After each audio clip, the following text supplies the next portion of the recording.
요번에 또 뭐 왔대? 니꺼 왔던 것 같다. 어. 여러분 반갑습니다. 지역자치연구소 최용성이고요. 오늘은 그 한신대 강은동 교수의 그 기독교 사회윤리 세미나를 하나 소개하면서 좀 제가 좋은 내용이 있어가지고 인류 문명이 인류세 위기에서 어떻게 생명새로 나아갈 수 있을까에 대해서 좀 얘기하도록 하겠습니다.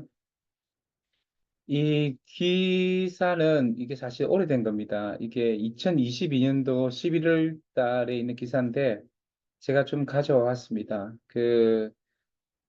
어, 여기 보니까 그 담론을 잃어버린 한국 개신교를 향한 기독교 사회윤리적 성찰이라는 주제로 정기 학술대회를 개최했는데 그중에 제가 이제 강원동 교수 거만 좀 인용하면서 저도 좀 동감한 부분이 있어서 좀 얘기하도록 했습니다.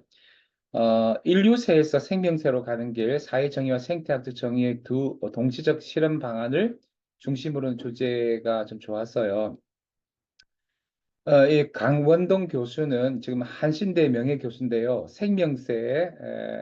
즉 생명을 뜻하는 그리스어 비오스와 시대를 뜻하는 그리스 전미사 신을 결합한 신조는 인류세를 넘어서고자 하는 문명 기획의 지향점이라며 인류세는 그 자체가 지구 역사 위기인 동시에 문명의 위기라고 얘기합니다. 이어 그 위기의 징후는 문명이 배출한 거대한 쓰레기, 생태계 교란, 기후 파국, 인류의 건강과 생명을 위협하는 전염병의 발발과 창궐 등에서 뚜렷이 감지되었고 그 위기를 극복하지 않고서는 인류와 문명의 존립 기반이 무너질 수밖에 없다는 것이 분명해졌다면서 인류 문명은 이러한 인류세의 위기에서 벗어나 만물이 바른 관계들 가운데 충만한 생명을 누리며 평화를 이루는 생명새로 나아가야 한다고 했다는 것이죠. 갑자기 떠오르는 제가 말씀이 이번 주 주일날에 그 우리 류원 교수님이 창세기 1장 그 26, 28절 그 있잖아요. 그 창조 문화 명령이 뭐냐 하면은 그 이렇게 생육하면 번성하는 건데 하나님 형상을 받은 우리가 문화나 산업 체계도 우리가 잘 이렇게 만들어야겠지만 이렇게 생태계의 유지와 함께 가야 되지 않겠느냐. 그렇지 않다면 그것은 사실은 바벨탑의 문화다. 저는 그렇게 생각하는데 저 개인적으로 우리 1차, 2차, 3차, 4차 산업혁명도 사실은 바벨탑의 문화적 성격을 가진다. 그래서 특히 4차 산업혁명 시대에 우리가 그냥 인공지능 등을 통해서 과학적인 엄청난 발전을 추구하는 것을 넘어서 근데 트랜스 휴머니즘은 좀 그런 게 강하잖아요. 이제 뭐 유전자 조작 통해서 뭐 인간의 인지 정서 도덕적 성장과 함께 영생을 추구하는데 포스트 휴머니스트들은 이제 4차 산업혁명 시대에 우리가 어떤 굉장히 과학기술 발전하지만 인간 중심주의를 넘어서 뭐냐면 생태계와 기계 생명과의 공존을 추구하는데 사실은 이 4차 산업혁명의 정신은 포스트 휴머니즘하고도 좀 우리가 좀 이제 그게 조금 좋다고 생각하지만 인류세 시대에 뭔가 생태계를 돌보는 그런 패러다임 될 때 바벨탑의 어떤 그런 문화가 아니고 그 창조 문화 명령의 정신에 좀 부합하지 않느냐. 뭐 그런 생각을 좀 하고 있는데 강원도 교수도 비슷한 얘기를 하고 있는 것 같아요. 그래서 그가 말하기를 위기의 징후는 문명이 배출한 거대한 쓰레기, 생태계 교란, 기후 파국, 인류의 건강과 생명을 위협하는 전염병의 발발과 창궐 등에서 뚜렷이 감지되었고 그 위기를 극복하지 않고서는 인류와 문명의 존립 기반이 무너질 수밖에 없다는 것이 분명해졌다며 인류 문명은 이러한 인류세의 위기에서 벗어나 만물이 바른 관계들 가운데서 충만한 생명을 누리며 평화를 이루는 생명새로 나간다고 했다는 거죠. 그래서 그는 인류세는 자연을 인류의 문명 기회에 끌어들여 자연을 송두리째 변화시킨 결과가 지구 역사에 남긴 흔적이다. 즉, 먼 훗날의 지질학자들은 터널, 콘크리트 구조물, 석탄 폐기물, 지구 전역에서 광범위하게 출토되는 옥수수 화석, 납, 플루토늄 등과 같은 지질학적 증거들을 통해 인류세를 재구성할 것이라며 이처럼 인류가 지질학적 힘을 발휘할 수 있는 것은 인류의 문명 기획 덕분이라고 했습니다.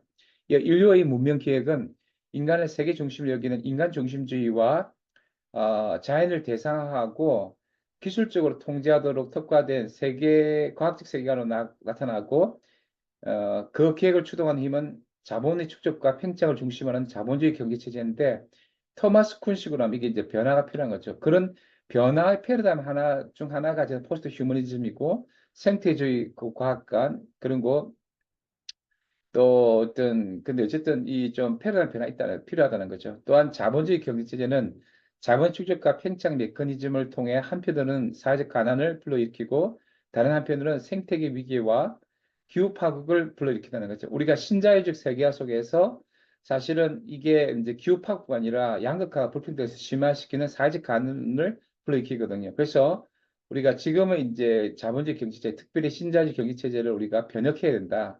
다시 말해서 사실 가난의 문제를 해결하고 생태계 위기가 기후 파괴의 문제를 해결하는 그 경제적인 어떤 경제 체제의 패러다임 전환이 필요하다는 것이죠. 그래서 사회적 가난과 생태적 파국은 함께 한다는 거죠. 사회적 가난을 불러일으키는 바로 그것이 기후 파국을 가져온다는 것이죠. 따라서 가난한 사람들의 해방과 생태계 보존이 서로 분리된 별개의 사안이 아니라 같은 동전의 양면처럼 결합해 있다고 인식하는 게 중요하다는 거죠. 그래서 지금 신자유 세계화가 금융의 세계가 연동돼 가지고 엄청난 그 빅테크 기업들도 그렇지만 자본 특별히 금융 그 제국 세력들에 의해서 굉장히 그 이제 그 사실 양극화와 함께 생태의 어떤 파국이 있는데 그런 것들을 극복해야 되는 거죠. 그러면서 사회적 가난을 극복하지 않고서는 생태학적 파국을 해결할 사회적 동력을 마련할 수가 없고 생태학적 파국을 극복하지 않고서는 사회적 가난의 해결은 지속 가능성이 없다는 것이죠. 그래서 강원동 교수는 이러한 통찰이 인류세로부터 생명세로 나아가는 방안으로서 생태학적 탈자본주의를 고려하게 만드는 것이죠. 생태학적 탈자본주의는 자본의 이윤을 극대화하기 위해서 시장 경제를 자본주의 방식으로 운영하지 않고 사회적 연대와 생태계 보존을 중시하면서 시장 경제를 사회적 생태학적인 경제 민주적 원리에 따라서 운영하는 방안을 포함한다. 그래서 우리가 경제의 민주화도 또 성장 중심으로 해서 많이 축적된 걸 통해서 사회 복지를 강화하는 방식이 아니고 결국 생태계에 대한 온전한 이해 가운데서 복지를 강화하는 방식을 취해야 된다고 생각합니다. 그런 인류세에서 생명새로 나아가는 길을 열기 위해서는 먼저 인류세의 문제를 인식할 때 기독교 사회윤리는 가난한 사람들의 해방과 생태계 보존이 함께 간다는 것을 명료하게 인식한 데서 출발해야 한다며 두 번째로 기독교 사회윤리는 바로 시장 경제의 역사적 청산을 아직 말할 수 없다는 것을 인정하더라도 사실 양극화와 생태계 위기를 지속적으로 가속화시키는 시장 경제의 자본적 운용에 반대하고 사회 정의와 생태학적 정의를 동시에 최대한 실현하는 방식으로 시장 경제를 운영하는 방안을 연구할 필요가 있다는 것이죠.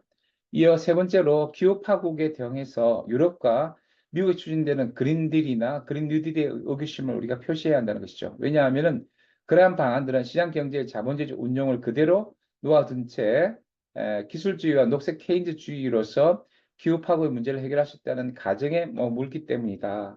네 번째로 금융화를 규율하는 방안을 함께 연구해야 된다. 네 번째가 굉장히 중요해요. 지금 우리 신자유에서 가장 무서운 게 문화 제국주의가 아니고 신자유주의 세계화 속에서 금융의 세계화, 금융을 제국하고 이것이 너무나 각국의 민주주의를 붕괴시키는 중산층을 붕괴시키면 양극화를 심각하게 오기 때문에 그 금융을 이제 국제적으로 민주주의를 규율해야 된다.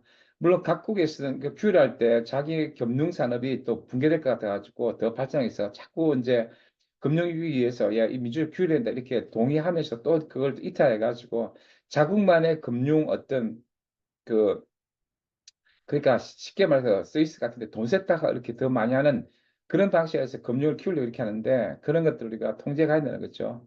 그래서 이런 부분들을 우리가 계속적으로 연구해 가야 된다. 또 다섯 번째로 사회 정의와 생태 정의를 동시적으로 실현하는 제도적 방안을 어떻게 마련할 것인가에 연구 역량을 집중할 필요가 있다는 것이죠. 그래서 우리가 이제 설국열차를 보더라도 결국 설국열차의 문제는 생태학적 그 정의의 왜곡과 함께 사회 정의 왜곡이 있는 것이죠. 불평등 양극화가 설국열 체제를 통해서 가속화되는 것이죠. 그래서 결국 그게 이제 꼭 예, 그 기후가 오기 전에도 양극화 불평등이 좀 심화되고 있는데 그걸 해결해야지 생태적 문제를 해결할 수 있는 거고 생태적 문제를 해결하는 과정에서도 양극화 불평등을 해결하는 게 중요하다는 것이죠. 여섯 번째로 우리 시대에 법 질서와 절차적 민주주의를 위협하는 요인들을 드러내고 민주주의를 확장하는 방안을 적극적으로 논의해야 한다면서 일곱 번째로 금융화 효과로 인해서 자산소득과 자본이익의 급팽창하고 있는 현실에 대응하면서 토마 피케티가 이렇게 얘기하죠. 결국 뭐냐 하면은 우리가 노동소득보다도 자본소득이 훨씬 지금 팽배한 그 3세기 동안 그렇게 됐다 이렇게 하거든요. 물론 5, 60년대에 어느 통계는 다시 신자유세계 속에서 자본소득이 너무나 이제 노동소득가 많아지고 불평 양극화가 이제 굉장히 많아진다는 거죠. 특별히 그 저 뭐냐면 보수 그 우파 그러니까 미국식으로 하면은 그 상인 우파들이 엄청난 그 금융 축적을 통해서 너무나 양극화를 심하게 했죠. 그래서 이것에 대응해서 국민소득 생태계 보전, 복지 확대, 경제 미를 위한 투자 등에 적절하게 배분하면서 사회 정의와 생태학적 정의를 동시에 최대한 구현한 방안을 제시해야 한다고 했습니다.